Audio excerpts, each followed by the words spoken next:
नमस्कार,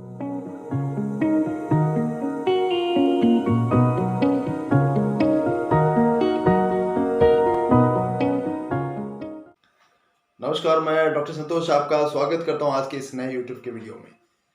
आज की इस वीडियो में हम बात करेंगे एक इम्पॉर्टेंट बीमारी जिसका नाम है ब्लड प्रेशर, उच्च रक्तचाप। उसके बारे में बात करेंगे। लोअर ब्लड प्रेशर में भी मैं थोड़ा इम्पैक्ट डालूंगा, उस पर थोड़ा दृष्टि डालूंगा, लेकिन मोस्टली ब्लड प्रेशर हमारा आज का टॉपिक है।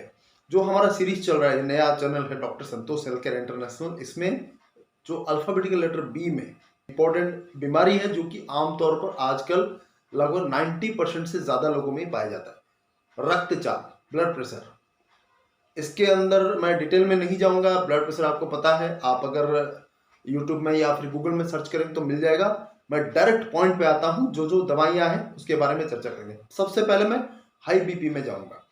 हाई बीपी के लिए जैसे कि आमतौर पर किसी को भी पता है, लोग आपको बता देंगे, राउल्फिया, अर्जुना, ये दोनों दवाइयां भरपूर यूज होता है मदर टिंजर्स के रूप में। मैंने भी कहा है अपने वीडियोस में, 20 बूंद दोनों को मिलाकर दिन में 2 से 3 बार लीजिए और एलोपैथिक का ड्रग धीरे धीरे कम करिए, बीपी आपका नॉर्मल हो जाए, शुरू हो जाएगा। ये आपको क्योर नहीं करेगा, ये सिर्फ एलोपैथिक सिस्टम का रिप्लेसमेंट थेरेपी के रूप में काम करता है और उसको कंट्रोल में लाता है, क्विकली कंट्रोल में लाता है। राउल्फिया सर्पेंटिना और टर्मिनलिया अर्जुना, ये दोनों अगर अंदर कोलेस्ट्रॉल जमा हुआ है तो भी बहुत बढ़िया काम करता है। इसके अलावा और 2 दवाई भी यूज होता है अगर हार्ट से रिलेटेड कोई प्रॉब्लम है।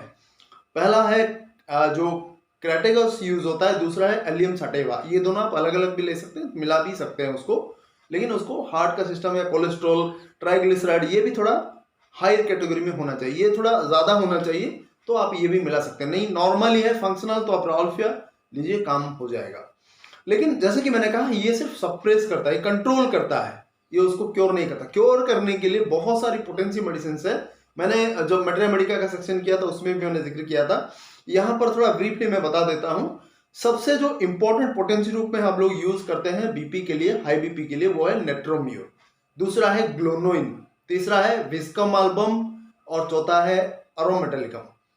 उसके अलावा कुछ कुछ पेशेंट में लैकेसिस भी यूज होता है। ये थोड़ा अच्छी तरह से देख करके, उसका सिम्टम्स देख करके आप यूज कर सकते हैं। लैकेसिस एक खतरनाक दवाई है।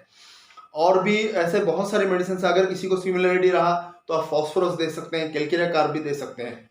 और कुछ ऐसी दवाइयां हैं जो कि कॉन्स्टिट्यूशनली अगर हो, उसमें बीपी का कोई लिंक भी ना हो, तभी तो भी आप उसका यूज करिए, वो डेफिनेटली काम करेगा।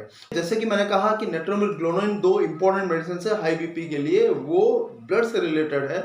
तो प्रेशर बहुत ज्यादा क्रिएट होता है, जो आर्टरीज में प्रेशर बहुत ज्यादा क्रिएट होने पर वो प्रेशर बढ़ता है, तो उसको वो न्यूट्रलाइज करता है। अंदर जो दबाव महसूस होता है बॉडी के सर से लेकर पांव तक, वो उसको न्यूट्रलाइज करता है। बहुत ज्यादा जो स्ट्रेस होता है, स्ट्रेन होता है, उसको न्यूट्रलाइज करता है। तो ये उसका पॉजिटिव फैक्टर है। आप देखें, अगर किसी को बहुत ज्यादा स्ट्रेस होने के कारण और उसके प्रभाव हुआ है, या फिर बहुत ज्यादा धूप में चलता है, तो कंजेशन बहुत ज्यादा बढ़ जाता है, सर से लेकर या हार्ट में हो, बॉडी में कहीं भी हो, कंजेशन बहुत ज्यादा हो जाता है, दबाव महसूस होता है। तो ये दोनों बहुत इंपॉर्टेंट मेडिसिन है। इसके अलावा कुछ दूसरे भी मेडिसिन है, जैसे कि मैंने जिक्र कहा है, विस्कम एल्बम है, फिर अरोमेटेलिकम है, लैकेसिस है, ये भी आप कॉन्स्टिट्यूशनली दे सकते हैं अगर उसका जो सिम्टम्स है पेशेंट का, दवा के सिम्टम के साथ ज्यादा मैच करे। अब मैं लोअर ब्लड प्रेशर जो है, लो बीपी के बारे में बात करूंगा। कुछ इंपॉर्टेंट दवा है जो कि लो बीपी के लिए बहुत ही हाईली इम्पैक्ट करता है, जैसे कि जल्सिमियम है, एसिड फॉस है, ये दोनों हाईली यूज होता है उन पेशेंट में जिनमें चलने की ताकत नहीं होती, बहुत ज्यादा वीक फील करते हैं।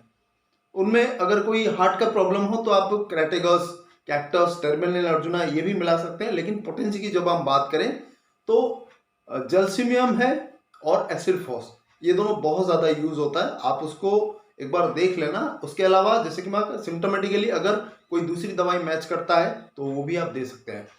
तो ब्लड प्रेशर से डरने की जरूरत नहीं है। उसका सिस्टम ऑफ ट्रीटमेंट मैं आपको बता देता हूं कि जब भी आप होम्योपैथी का मेडिसिन यूज करें, उसके साथ साथ आप एलोपैथी ले सकते हैं, कोई प्रॉब्लम नहीं है।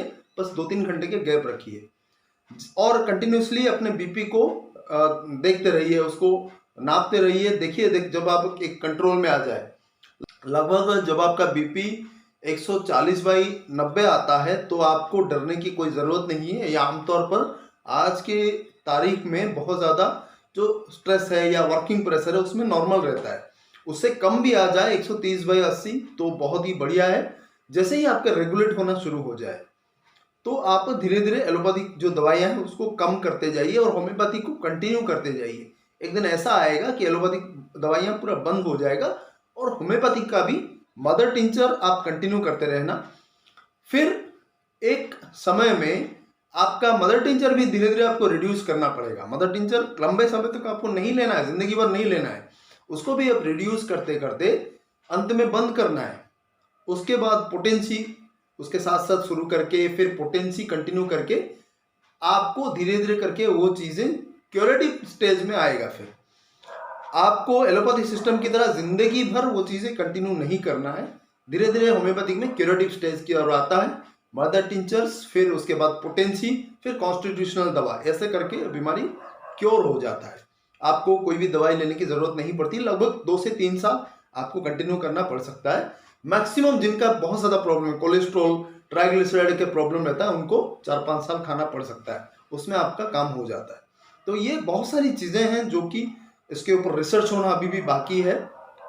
दूसरे सिस्टम के लोग मानते नहीं है, लेकिन बहुत सारे ऐसे केसेस हैं जिसको हमने क्योर करके दिखाया है। और ये चीजें कंट्रोल भी करता है और उसको रूट आउट भी करता है अगर बहुत ज्यादा स्ट्रक्चरल चेंजेस नहीं हुआ है, उसमें बहुत ज्यादा क्रिटिकल कंडीशन नहीं है तो ये जल्दी क्योर हो जाएगा।